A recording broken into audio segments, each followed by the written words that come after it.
यदि आपको लड़का चाहिए और 1 ही महीना हुआ है, 1.5 महीना भी हो गया, कोई बात नहीं, तो भगवान शंकर को ढारो, जल दूध दो। और जब शंकर भगवान को ढारने जाएं, ढारना जल चढ़ाने, तो साथ में दूध ले जाएं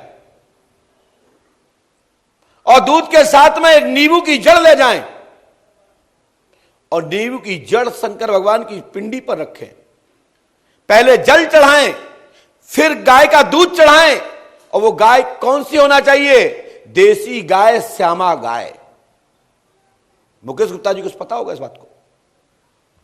और वो नींबू की जड़ भगवान शिव के लिंग पर रखना है और जल चढ़ाना है, फिर दूध चढ़ाना है।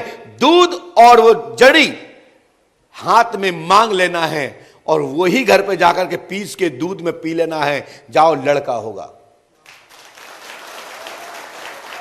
इस पर कोई भी विज्ञान के लोग जांच कर लें, ये सफल और शुद्ध प्राचीन मान्यता। अथर्ववेद भी यह कहता है कि नींबू की जड़ भगवान शिव पर चढ़ा करके दूध श्यामा गाय का अभिषेक करें और भगवान शिव से उतरी हुई औषधि को और वहीं के जलेबी से टपका हुआ दूध 1 चुल्लू अपने पात्र में डाल लें और जड़ को मांग ले और घर में पिस के ग्रहण कर ले। मैं गारंटी देता हूं लड़का होगा। मैं भगवान नहीं हूं, लेकिन यह सफल प्रयोग है, इसमें कोई संदेह नहीं है। परंतु यह ध्यान रखें, यह देवताओं की संतान है, यह संतान देवतुल्य होंगी, उनकी ही विचारधारा के अंतर्गत होंगी। बाद में मत कहना कि हमारा लड़का तो 2-2 घंटा 6-6 घंटा पूजा कर रहा है।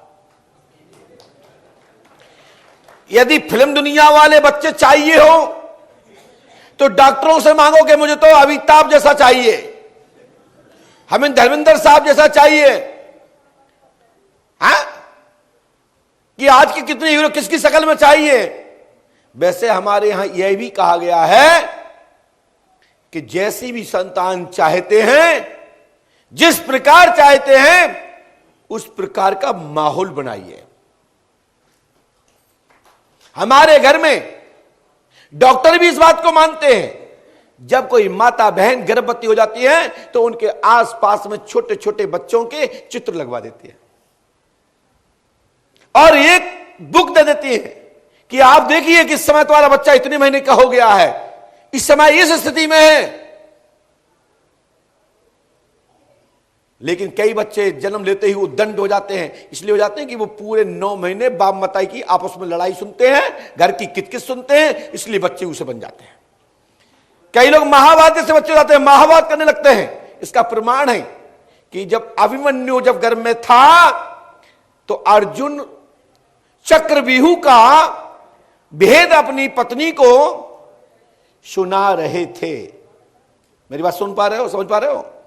तो वो 7 द्वार का पूरा कहानी सुनी होगी, जिसमें गुरु द्रोणाचार्य जी के द्वारा रचा गया था, जिसमें अभिमन्यु का वध हुआ था। तो ये प्रमाण लॉजिकल है। यदि ईश्वरवादी संतान चाहिए तो राम नाम संकीर्तन करना है, साथ में बच्चे को क्या बनाना है, किसकी शक्ल में चाहिए, उस फोटो को अपने सामने लगाइए। तो इसलिए हमारे यहां प्राचीन लोग रामायण सुनवाते थे बहुओं को। बढ़िया सुंदर सुंदर आख्यान, अच्छे अच्छे विषयों की चर्चा, तब वो संतानें ऐसी होती थी।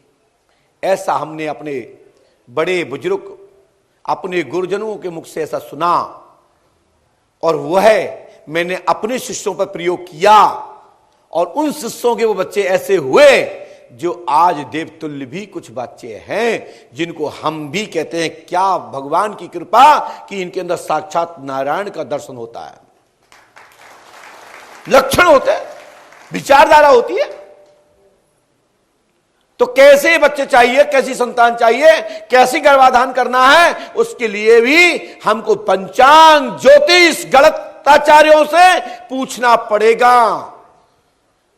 और जैसी संतान चाहिए उसी प्राप्त हो जाएगी। हम और आप बदल गए हैं, ईश्वर पराशक्तियों का योग व्यवस्था क्रियाएं नहीं बदली। हम और आप बदलने के कारण व्यवस्थाएं बदल गई हैं, लेकिन हमारे यहां पराशक्तियों के ऊपर आज भी वो शास्त्र पुराण उपस्थित है और आज भी वही माहौल, वही स्थिति, वही परिस्थिति, वही योग वाली संतान प्राप्त कर सकते हैं और वो योग निर्मित कर सकते हैं। हमने जितना समझा वो बता रहा हूं। शेष मानना ना मानना तुम्हारे हाथ में है। हमारा तो काम है, आप प्रश्न करोगे उत्तर दे दूंगा।